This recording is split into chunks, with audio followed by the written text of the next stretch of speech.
नमस्कार दोस्तों। जैसा कि आप सब जानते हैं कि आज ईद का त्यौहार है। तो क्या आपने कभी सोचा है कि ईद का त्यौहार क्यों मनाया जाता है? जैसे इसके पीछे एक कहानी है।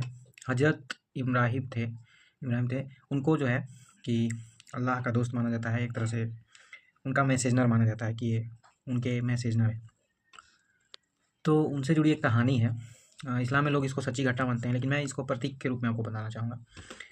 उनके सपना आया उनको कि अपने बेटे की बलि देनी है, तो वो तनिक भी नहीं रुके और इसको ईश्वर की आज्ञा मान के उन्होंने आगे बढ़ा। और जब उन्होंने बेटे से पूछा तो उसने भी इनकार नहीं किया, कहा कि ठीक है, बढ़िया है, अगर ईश्वर की इच्छा है कि मेरी बलि हो जाए तो अच्छी बात है। लेकिन जब वो देने गए तो वहाँ पर कोई फरिश्ता है, वो प्रकट होते हैं और कहते हैं कि नहीं, इसके जगह पे कोई और बलि दे दो। तो एक भेड़ को वहाँ पे वो मार देते हैं। तो लोगों ने इस कहानी को ही धर्म समझ लिया है और मजहब समझ लिया और इसको पालन करते जा रहे हैं एक मान्यता की तरह। और बदले में वो क्या करते हैं कि पशु को मारते हैं। बकरीद में ऐसा किया जाता है। ईद में वैसा नहीं होता है कई जगहों पे, लेकिन कई जगहों पे होता भी है। हालांकि इसका आध्यात्मिक अर्थ अलग है। आध्यात्मिक अर्थ ये है कि जो जानवर है वो बाहर का जानवर मारने की बात नहीं की जा रही। और जब हम इस्लाम की बात करते हैं तो इस्लाम तो बिल्कुल प्रेम सिखाता है।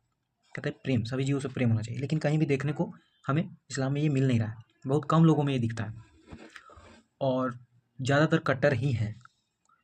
जीवों के प्रति उनमें कोई संवेदना नहीं है। ये मैं बेइज्जती के तौर पे नहीं बोल रहा हूँ, ये मैंने देखा है आसपास, इसलिए बोल रहा हूँ। हमारे धर्म में भी है, हमारे घर में भी कचड़े हैं।